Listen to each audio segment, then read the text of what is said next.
chapter 2, verses 1 through 7. Hear now the word of the Lord. In those days, Caesar Augustus issued a decree that a census should be taken of the entire Roman world. This was the first census that took place while Quirinius was governor of Syria, and everyone went to their own town to register. So Joseph also went up from the town of Nazareth in Galilee to Judea, to Bethlehem, the town of David, because he belonged to the house and the line of David. He went there to register with Mary, who was pledged to be married to him and was expecting a child. While they were there, a time came for the baby to be born, and she gave birth to her firstborn, a son. She wrapped him in cloths and laid him in a manger, because there was no guest room available for them in the inn. This is the word of the Lord. Thanks be to God. I remember when I first moved down here to Miami, we had been living in Chicago before this. And when I think of Christmas, like Chicago is like a quintessential Christmas place in our memory at the very least. It's got the cold, snowy Christmases and the Macy's downtown with all the storefront windows. And it just, for some reason, if you grew up in the United States, you just picture Christmas a certain way. That's how I got to experience it. And I remember when we moved from Chicago to Miami, it was like a massive, crazy shift mentally for us because we came down here in December, or it was end of November, and when we moved down here, I was like, all right, how do you do Christmas in Miami? I was so weirded out. Like today it's December, but it's 80 plus degrees and humid as you're walking to church this morning, right? And it's sunny, and it's not cold, and there's no snow anywhere. There's palm trees. It was so confusing for me to see Christmas lights on palm trees, like right across the road here, just mentally, I had to shift gears and start thinking about how do I do Christmas in a place that doesn't feel like Christmas to me. The biggest moment where I was like, this is not what I'm used to, is we were in Macy's in Dayland, and we were walking through Macy's, and if you've ever been there, it's got this big open traffic area that goes between different parts of the mall, and we're walking in between, and they have Santa in Macy's, like in the perfume department, and the Santa I grew up with was a little bit like me, but older with white hair. Just a big dude that was really jolly and happy. No one would accuse me of being jolly or happy most of the time. But, you picture Santa a certain way. And when I get to Macy's, I'd never seen a Santa like this before. This guy was the most gorgeous looking Santa in the history of the world. He looked like a trainer. His Santa suit went down to here, and he was tan and buff and maybe 25 years old. And I was like, what kind of Santa is this? Smells great. I want my picture taken with him, Anyway, it was like, where am I? It was so disorienting to me because everything that I grew up with about Christmas, and when I moved to Miami, it just didn't seem to know how to do it. And so one of the things I've been kind of figuring out all the time here in Miami is how do I do Christmas here? My family's not here. It doesn't look like any Christmas I'm used to. I remember when we moved here, we didn't know a single person, besides maybe one or two people. We moved here. We got our little car. We drove all the way from Seattle all the way to Miami with our little dog, Tubi, in the back seat. And we got here for Christmas time, and we were like, man, it feels like a whole different world. And I'll tell you this, it didn't feel like home. It didn't feel like home. I don't know if you feel that way.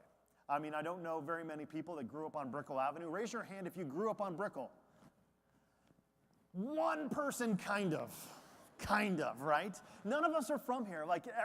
I've been here 7 years, and every single time I look outside, it feels like it's changed, and it's a whole different place, and there's a new building with new people. And because we live in a part of the city where there's massive turnover, the average person here is only here for a few years, the concept of this being home is so challenging. We're doing a series during the Advent season called Coming Home. We even decorated our little stage like it's a nice little home. I debated whether or not I'd just sit on the couch and do the message for you all. I think it would be fun. But this is what we're going to explore. Is it possible, in the midst of a place that may not feel like home, to actually feel like you are? Is that possible? And what does God have to say about that? Because here's what I believe about all of us, is you and I were made for a place called home. And we don't even know what that is. Different people have different ideas about home. Home is a place where you hang your hat. It's just wherever you happen to be that day. Home is maybe somewhere far away. I don't know where your home is. Take a second and think real hard. Where's home for you? Where's your home?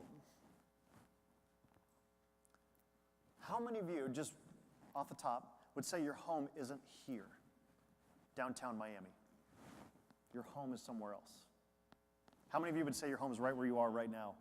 A few people. It's mixed, right? Well, we want to explore the concept of home for a couple weeks. And we're going to do that by looking at Jesus' story, because here's one of the things we find about Jesus really fast. From the moment he was born all the way through his birth, he had one of the most difficult home stories ever.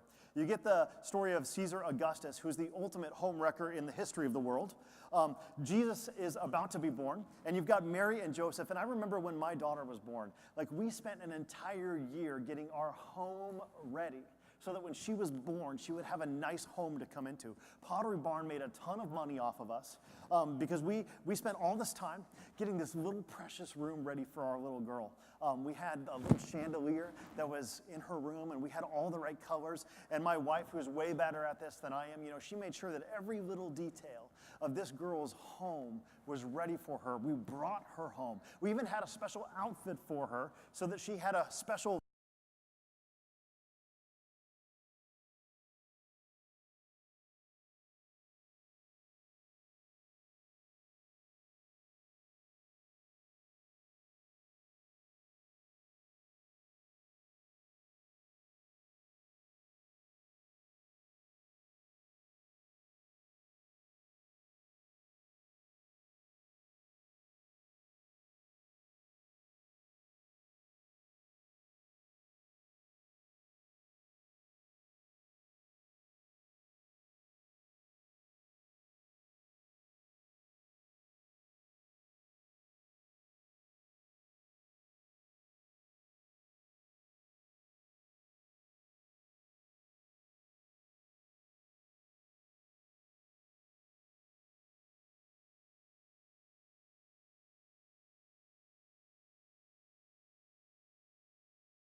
and leave where they had home and go somewhere else. And when they arrived there, they arrived just in time for Jesus to be born.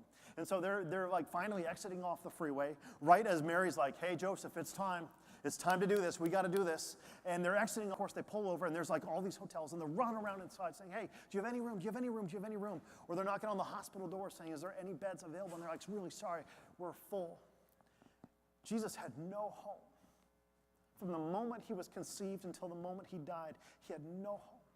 Do you know what happened right after? He was born in a stable in a manger, a place where animals hung out. That's where Jesus' first bed was. And then immediately after he was born, do you know what happened next? Luke goes on to tell this story. Is there were people that heard that this was going to be a king, a Messiah. And so the King Herod, who was nervous of any threat whatsoever, he said, well, let's go kill all the baby boys in that area so that I can maintain my position on the throne. So you know what Jesus' parents' first act had to be after they had this terrible birth situation? Their first act was to flee as refugees to Egypt.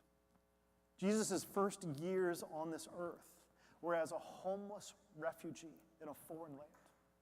We forget that, right?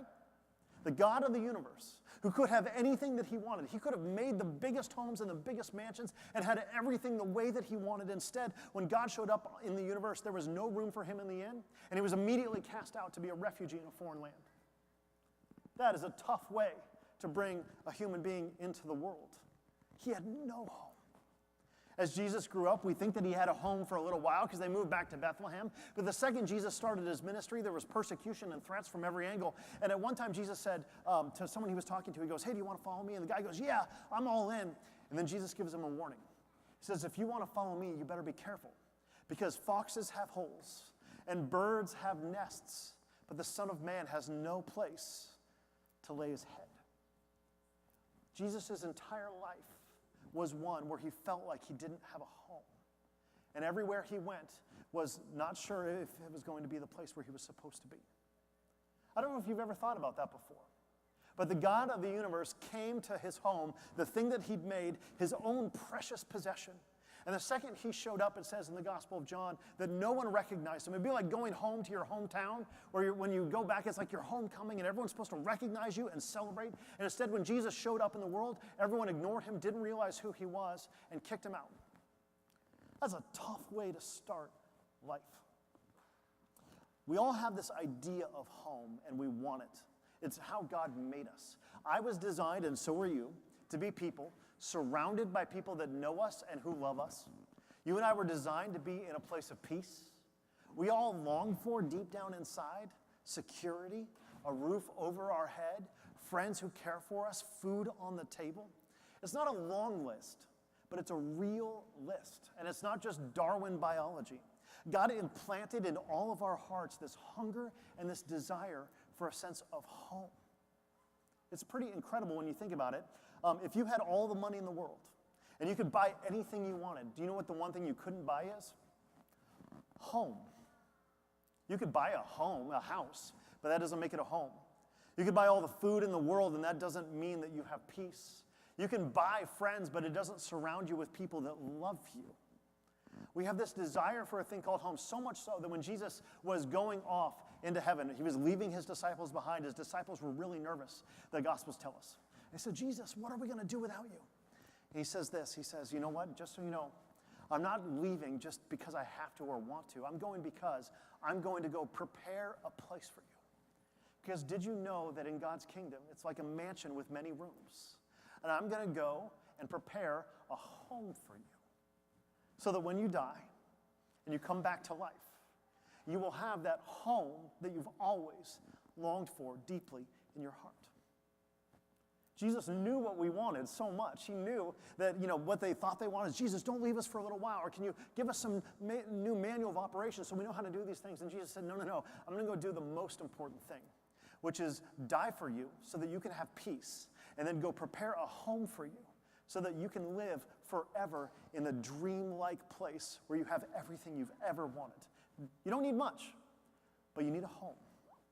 It's a pretty crazy idea that that's what God is doing for us. One of the ways that God does that is he also built the church.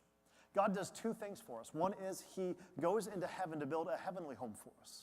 But then in the midst of this crazy life, God also has a plan for how we can experience home in the midst of displacement and chaos.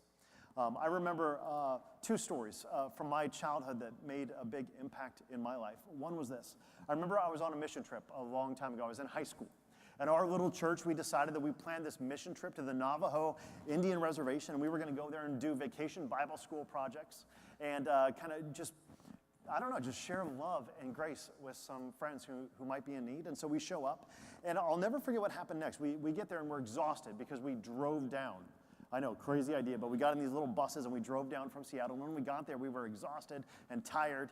And when we arrived on the ground, we showed up at a church, another Presbyterian church that happened to be in this little part of the world. And when we arrived, there were a team of people waiting for us, whose job was to grab us in pairs of two and take us to their homes so that we could sleep, have a nice meal, and have a nice shower. And even though it wasn't my home, when that happened, those folks who were in charge of me and my buddy Josh at the time, when we showed up there, they gave us a true experience of home, even though we were thousands of miles away from the homes that we knew. And so they had every towel lined out and set up just right.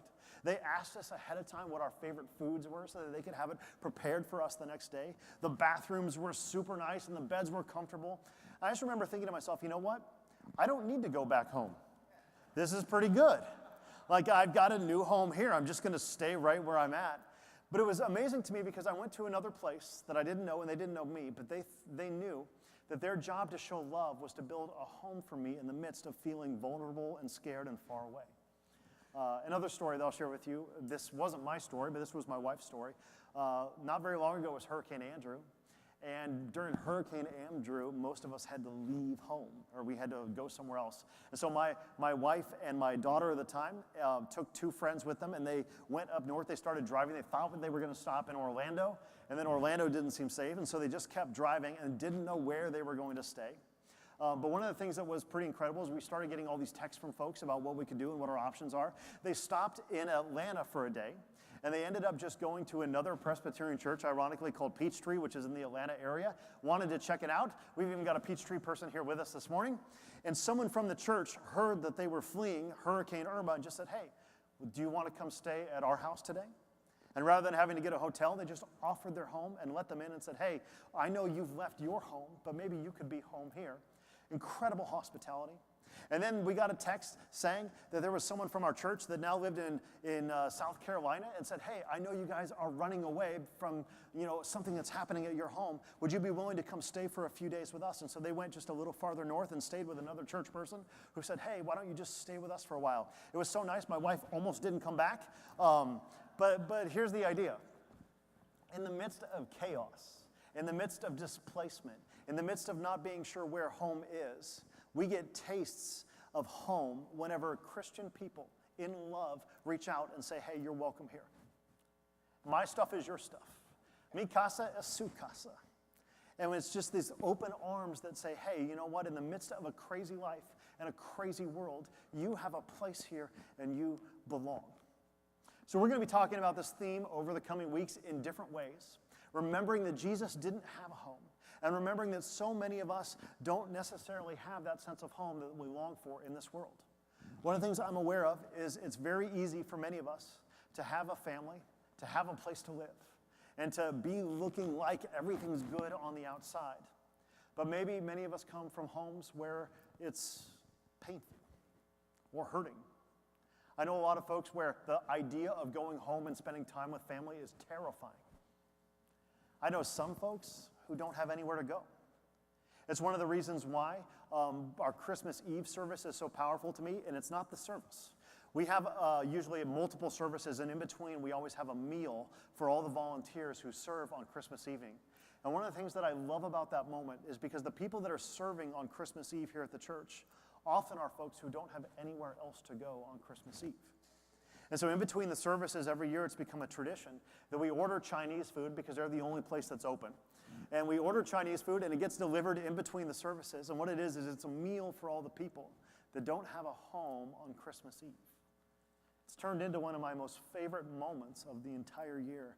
Because here you have all these people that don't have a place to be. Maybe they don't have like all their family in town going out to their famous brunches where they've got all their traditions. And instead, they just wonder, hey, is there anything I can do? And they come, and they're your ushers and your greeters on Christmas Eve. And that meal in between is one of those precious moments as a pastor where I look at it and I say, this is a God thing.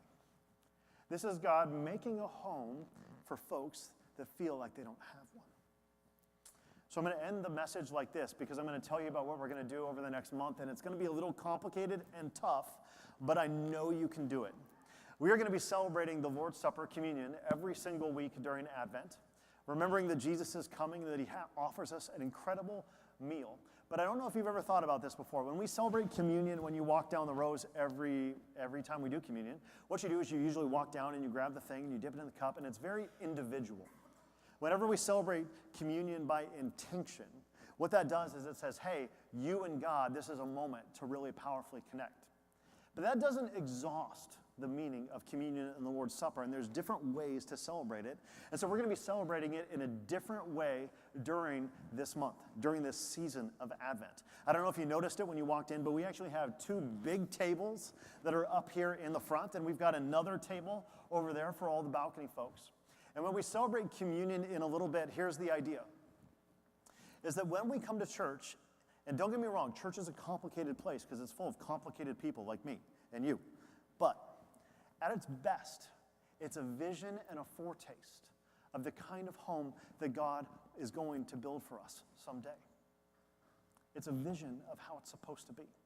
Jesus says that in his kingdom, in his heavenly kingdom, people will come from the north and the south and the east and the west, and they will all dine around one table together. I remember when I was growing up, there was always a table for the adults and a table for the kids, right? And I had to be at the little kid table for so long. In God's kingdom, there's one table. And it doesn't matter who you are, every single person is welcome at it. And so what we're going to do during Advent is you're going to walk up and you're actually just going to get in a big circle around the table. And it's going to take maybe 2 different groups per table because we can do about 50 at a time at least per table. And what you're going to do is there's only 2 rules when we do communion here. One is everyone has to have it, and you can't serve yourself. Everyone's invited to the table, and you can't serve yourself, and you have to figure out how to do communion together around this table. Whenever I do just dinner at my house, it's chaos. We can never time everything right, and things are burnt, and there's like, stuff in the air, and then this thing's ready before this thing, and then we can't find this person. Why is he at the store right now? Like, you know what I mean? It's just chaos when it's time to eat, right? We're going to try as a church during Advent to celebrate the idea of communion as a place of being home in God's kingdom in this place.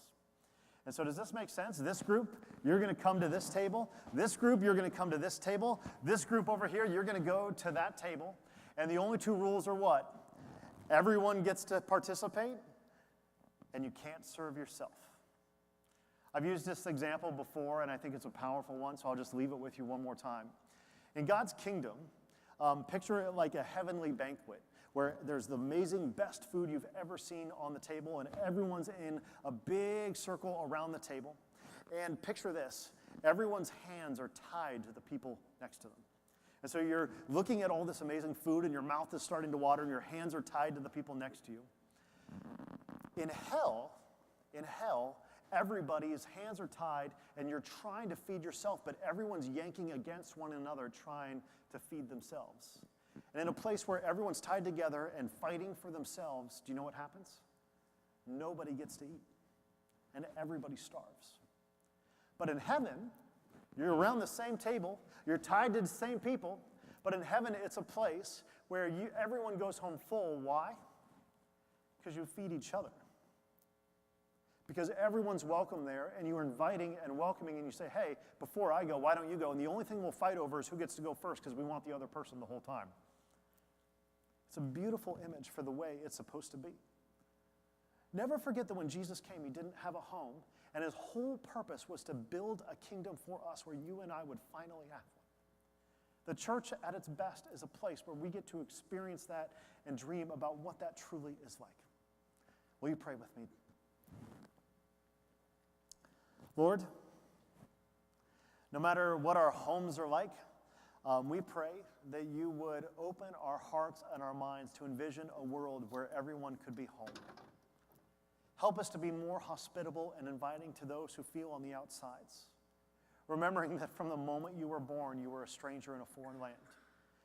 And even as you grew old, you had no place to lay your head. And so, God, this Christmas, help us to feel at home because of your goodness and your loving kindness in our lives. We pray this in Jesus' name. Amen.